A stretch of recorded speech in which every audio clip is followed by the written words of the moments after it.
की मांग करके बाबा साहब आंबेडकर का अपमान किया तो कांग्रेस का इतिहास भी कुछ ऐसा ही है।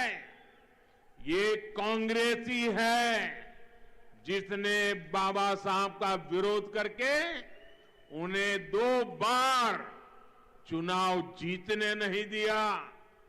कांग्रेस ने दशकों तक पुरानी संसद भवन के सेंट्रल हॉल में बाबा साहब की फोटो नहीं लगने दी। कांग्रेस की वजह से ही दशकों तक बाबा साहब को भारत रत्न तक नहीं दिया गया। सेंट्रल हॉल में बाबा साहब की तस्वीर हो या भारत रत्न, ये तब संभव हुआ जब केंद्र में बीजेपी के समर्थन से सरकार बनी। మిత్రులారా, ఈరోజు నా మాదిక సామాజిక వర్గానికి మీ అందరూ కూడా తెలియజేస్తా ఉన్నాను, మీరు బీఆర్ఎస్ పార్టీతో ఎంత జాగ్రత్తగా ఉండాలో అంతే జాగ్రత్తగా కాంగ్రెస్ పార్టీతో ఉండాలి. ఎందుకంటే బీఆర్ఎస్ దళిత విద్రోహి, కాంగ్రెస్ కూడా అంతే. బీఆర్ఎస్ కేసీఆర్ గారు కొత్త రాజ్యాంగాన్ని రచిస్తానని చెప్పి డాక్టర్ బాబాసాహెబ్ అంబేద్కర్ను అవమానపరిచారు. కాంగ్రెస్ చరిత్ర కూడా అంతే. కాంగ్రెస్ 2 పర్యాయాలు డాక్టర్ బాబాసాహెబ్ అంబేద్కర్ గారు ఎన్నికల్లో పోటీ చేస్తే అంబేద్కర్ గారిని వ్యతిరేకించి ఓడించిన పార్టీ ఇది కాంగ్రెస్ పార్టీ. అంతేకాదు దశాబ్దాలుగా కాంగ్రెస్ పార్టీ వారు అధికారంలో ఉన్నప్పటికీ పార్లమెంటులో పాత భవనంలో సెంట్రల్ హాల్లో బాబాసాహెబ్ అంబేద్కర్ యొక్క చిత్రపటాన్ని వారు పెట్టనివ్వలేదు. కాంగ్రెస్ వల్లనే బిఆర్ అంబేద్కర్ గారికి భారత రత్న కూడా ఇవ్వలేకపోయారు. కానీ భారతీయ జనతా పార్టీ హయాంలోనే పార్లమెంట్ సెంట్రల్ హాల్లో బిఆర్ అంబేద్కర్ ఫోటో మరియు భారత రత్న మరి ఇవ్వడం జరిగింది.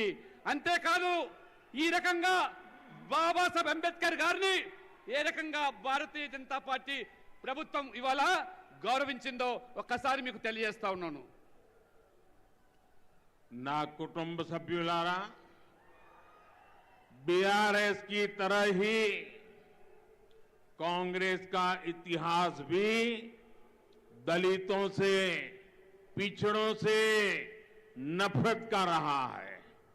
इसका एक बड़ा उदाहरण बाबू जगजीवन राम थे, जिन्हें कांग्रेस के अपमान का सामना करना पड़ा। जब बीजेपी ने रामनाथ कोविंद जी को राष्ट्रपति का उम्मीदवार बनाया तो कांग्रेस ने उन्हें हराने के लिए पूरी ताकत लगा दी।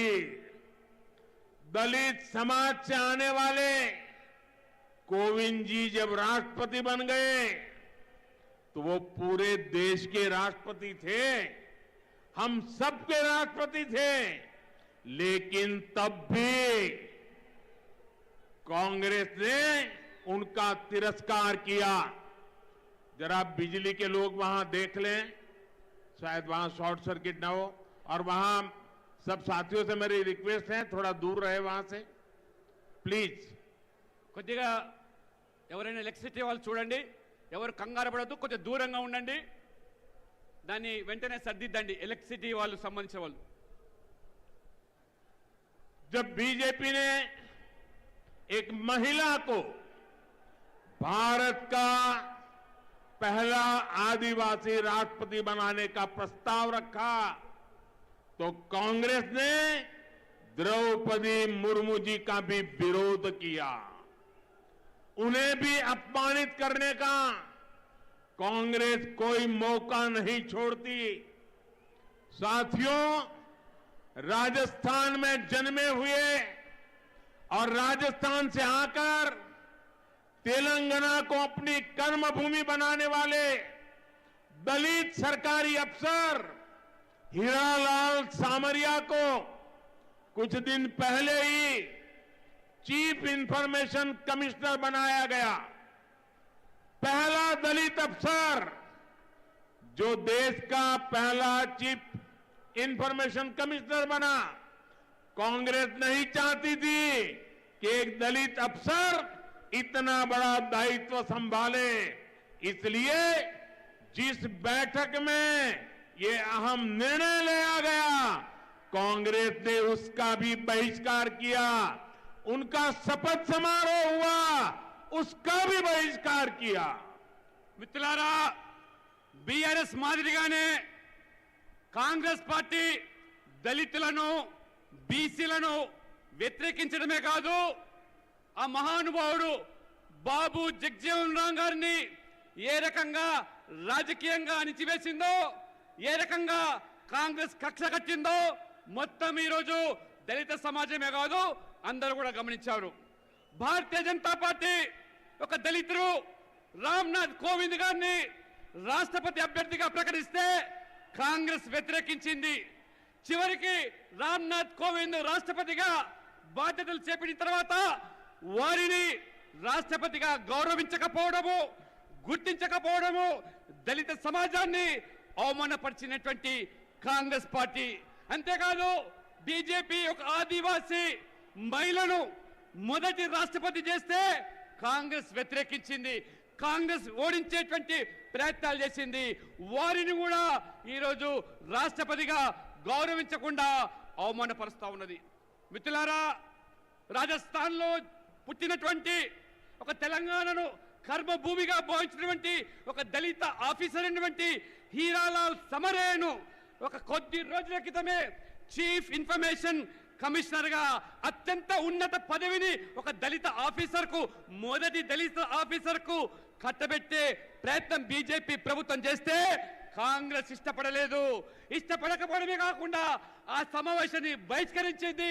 చివరికి వారు ప్రమాణ స్వీకారాన్ని కూడా కాంగ్రెస్ పార్టీ బహిష్కరించిందంటే దళితుల పట్ల ఈ కాంగ్రెస్ యొక్క వ్యవహారం ఏ విధంగా ఉందో ఒక్కసారి మీరు ఆలోచన చేయండి.